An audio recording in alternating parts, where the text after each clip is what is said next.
Please take plus the videos posted here are for educational purpose only and none of you should attempt to watch it and will never take any responsibility for it. நண்பா எல்லாம் எப்படி இருக்கீங்க? இந்த வீடியோவில் WhatsApp use பண்ணிட்டு இருக்கீங்களா? அப்போ உங்கள் ஃப்ரெண்ட்ஸ் ஸ்டேட்டஸ் உங்களுக்கு தேவைப்படுதா? அதாவது அவங்க வச்சிருக்கக்கூடிய ஸ்டேட்டஸ் உங்களுக்கு பிடிச்சிருக்கா? அதை நீங்கள் அவங்கக்கிட்ட கேட்டு வாங்கணுன்ற அவசியம் கிடையாது. அதே நேரத்தில் ப்ளே ஸ்டோரில் இருக்கக்கூடிய தேர்ட் பார்ட்டி அப்ளிகேஷன், அதாவது வாட்ஸ்அப் ஸ்டேட்டஸ் செவர் அப்படின்னு சர்ச் பண்ணிங்கன்னா நிறைய அப்ளிகேஷன் ஷோ ஆகும். இதில் இருக்கக்கூடிய அப்ளிகேஷனை பயன்படுத்தி ஸ்டேட்டஸை சேவ் பண்ணணும் அப்படின்ற கட்டாயம் கிடையாது. எந்தவித தேர்ட் பார்ட்டி அப்ளிகேஷனும் இல்லாமல் சுலபமாக உங்ககிட்ட இருக்கக்கூடிய ஃபைல் மேனேஜர் யூஸ் பண்ணி நீங்கள் உங்களுக்கான ஸ்டேட்டஸை டவுன்லோட் பண்ணிக்க முடியும். ஸோ அது எப்படி அப்படின்றத பார்க்க போகிறோம். ஸோ வாங்க நண்பா வீடியோக்குள்ளே போகலாம்.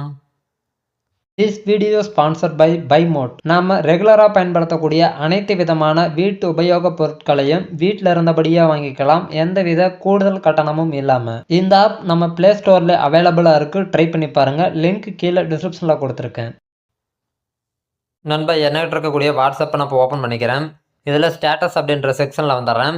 இப்போ பாருங்கள், நான் இருக்கக்கூடிய ஸ்டேட்டஸை ப்ளே பண்ணுறேன். இப்போ இந்த ஸ்டேட்டஸ் பிடிச்சிருக்குன்னு வச்சுக்கோங்க, சிம்பிளாக டவுன்லோட் பண்ணிக்கலாம். நீங்கள் எந்த ஸ்டேட்டஸ் வேணுனாலும் அந்த ஸ்டேட்டஸ் எடுத்துக்கலாம். அதாவது ஸ்டேட்டஸ் வந்துட்டு கம்ப்ளீட்டாக ப்ளே ஆகணும். ப்ளே ஆனால் தான் உங்களுக்கு அது கிடைக்கும். இது வந்துட்டு ப்ளே ஆகாமல் இருக்குது, டேட்டா சரியில்லை. பார்த்தீங்கன்னா உங்களுக்கு தெரியும். இப்போ இது வரைக்கும் ப்ளே இருக்கக்கூடிய ஸ்டேட்டஸ் எல்லாமே பாருங்கள், நீங்கள் எடுக்கிறத எப்படின்றத காட்டுறேன். அதுக்கு உங்கள்கிட்ட இருக்கக்கூடிய ஃபைல் மேனேஜர் எதுவாக இருந்தாலும் அதை ஓப்பன் பண்ணிக்கோங்க. நான் வந்துட்டு மிக்ஸ் அப்படின்ற ஃபைல் மேனேஜர் யூஸ் பண்ணுறேன். உங்களுக்கு நார்மலான ஃபைல் மேனேஜரையும் எப்படி அப்படின்றத நான் சொல்லி காமிச்சிட்றேன். மிக்ஸில் போய்ட்டு நான் இன்டர்னல் ஸ்டோரேஜ் அப்படின்றத சூஸ் பண்ணிக்கிறேன். இதில் வந்துட்டு முதல்ல வந்துட்டு வாட்ஸ்அப் அப்படின்ற ஒரு ஃபோல்டர் ஷோ ஆகும். ஸோ அதில் உங்களுக்கு மீடியாவில் இருக்கும். இப்போலாம் அந்த ஃபோல்டர் ரிமூவ் பண்ணிட்டாங்க ஆஃப்டர் அப்டேட் பிறகு. அதாவது இப்போ ரிமூவ் பண்ணி கிட்டத்தட்ட 3 மாதங்களுக்கு மேலே ஆகுது.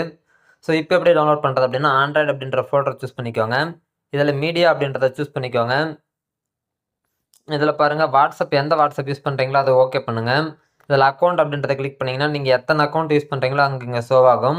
இதில் பாருங்கள் 3.61 MB தான் இருக்குது. அதிகம் இந்த அக்கௌண்ட் நான் யூஸ் பண்ண மாட்டேன். ஸோ இதில் பார்த்தீங்கன்னா டேட்டா அதிகமாக இருக்குது. அப்படி இல்லைன்னா நீங்கள் ஒன்ஸ் ஓப்பன் பண்ணி கூட கன்ஃபார்ம் பண்ணிக்கலாம். அதாவது 298.39 MB இருக்குது அப்படின்னா இதில் தான் ஸ்டோரேஜ் இருக்குது அப்படின்றது மீனிங்கு. இப்போ 1003 அப்படின்ற ஃபோல்டரை நான் ஓப்பன் பண்ணிக்கிறேன். இது ஓப்பன் பண்ணும்போது பார்த்தீங்கன்னா நிறைய ஷோ ஆகும். இதில் மீடியா அப்படின்றத ஷோ பண்ணுங்கள். அடுத்து ஸ்டேட்டஸ் அப்படின்றத கிளிக் பண்ணுறேன். இதில் பார்த்தீங்கன்னா நான் லாஸ்ட்டாக ப்ளே பண்ண 2 ஸ்டேட்டஸும் உங்களுக்கு ஷோ ஆகும். அதாவது ஸ்டேட்டஸ் வந்துட்டு கம்ப்ளீட்டாக ப்ளே ஆகணும். ப்ளே ஆனால் தான் உங்களுக்கு ஷோ ஆகும்.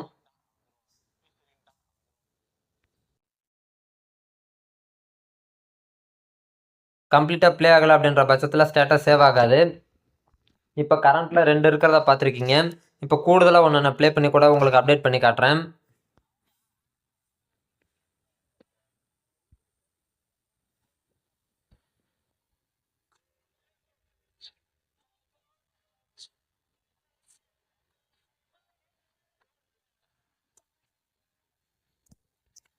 இப்போ பாதி ஸ்டேட்டஸ் வந்துட்டு ப்ளே ஆகிருக்கு. அதே நேரத்தில் வந்துட்டு அந்த ஸ்டேட்டஸ் வந்துட்டு கம்ப்ளீட்டாக டவுன்லோட் ஆகிருக்கும்.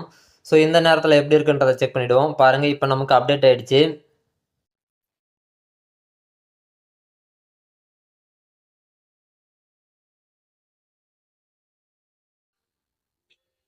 உங்களுக்கு இது பிடிச்சிருக்கு, நீங்கள் ஸ்டேட்டஸில் வைக்கணும் பிடிக்கணும் அப்படின்னா இதை ஒன்ஸ் லாங் ப்ரெஸ் பண்ணி இதில் வந்துட்டு ஷேர் அப்படின்றத கொடுக்கும்போது உங்களுக்கு ஸ்டேட்டஸில் எதில் வேணுமாலும் போய்ட்டு நீங்கள் வச்சுக்க முடியும். சிம்பிளான மெத்தட் தான் அது. இப்போ நார்மல் ஃபைல் மேனேஜரை பயன்படுத்தி எப்படி செய்கிறது அப்படின்றத பார்த்துருவோம். ஃபைல் மேனேஜர் இது வந்து நான் யூஸ் பண்ணுறதே இல்லை, அதனால் அதை நான் ஓப்பன் பண்ணாமல் இருந்தேன். இப்போ ஸ்டோரேஜ் அப்படின்றத கிளிக் பண்ணிக்கிறேன். இதுலேயும் அதே போல் தான் உங்களுக்கு ஆண்ட்ராய்டு அப்படின்ற ஃபோல்டர் சூஸ் பண்ணிக்கோங்க. மீடியாவில் போய்ட்டு வாட்ஸ்அப் அப்படின்ற ஃபோல்டருக்கு வந்துடுங்க. இதில் அக்கௌண்ட்டில் போய்ட்டு 1003 அப்படின்றத சூஸ் பண்ணிங்கன்னா உங்களுக்கு வரும். இதில் மீடியா அப்படின்றத சூஸ் பண்ணிங்கன்னா ஸ்டேட்டஸ் அப்படின்றது ஷோ ஆகும். ஸோ நார்மல் ஃபைல் மேனேஜர்லையும் இப்படி தான் அசஸ் பண்ணுறது. இப்போ உதாரணத்துக்கு இது வேணும் அப்படின்ற பட்சத்தில் பாருங்கள், சென்ட்டு கொடுத்து நீங்கள் வேணுங்கிறது வாட்ஸ்அப்புக்கு எதுக்கு வேணுமாலும் ஷேர் பண்ணிக்கலாம். ஸோ இதுக்கு வந்துட்டு எந்த வித தேர்ட் பார்ட்டி அப்ளிகேஷனும் கிடையாது. நம்மக்கிட்ட இருக்கக்கூடிய ஃபைல் மேனேஜரில் உங்களுக்கு ஆட்டோமேட்டிக்காக பார்த்தீங்கன்னா டவுன்லோட் ஆகக்கூடியது கேட்சி ஃபைலாக சேவ் ஆகும். ஸோ உங்களுக்கு ஒரு வேளை வாட்ஸ்அப் வந்துட்டு ரொம்ப ஹேங் ஆகுது பிடிக்குது அப்படின்ற பட்சத்தில் நீங்கள் உங்கள்கிட்ட இருக்கக்கூடிய மீடியா முக்கியம் இல்லை அப்படின்ற பட்சத்தில் இந்த ஆண்ட்ராய்டுன்ற ஃபோல்டரில் வந்து வாட்ஸ்அப்ன்ற செக்ஷனை ஒன்ஸ் ரிமூவ் பண்ணுறீங்க அப்படின்ற பட்சத்தில் உங்களுக்கு வாட்ஸ்அப் கொஞ்சம் ஸ்மூத்தாக இருக்கும். உங்களுக்கு எந்தவித கேட்சும் இருக்காமல். இந்த வீடியோ பிடிச்சிருக்கும் புரிஞ்சிருக்கும் நம்புறேன். ஸோ ஃபியூச்சர் அப்டேட்டுக்கு தொடர்ந்து ஃபாலோ பண்ணுங்கள். நன்றி நண்பா.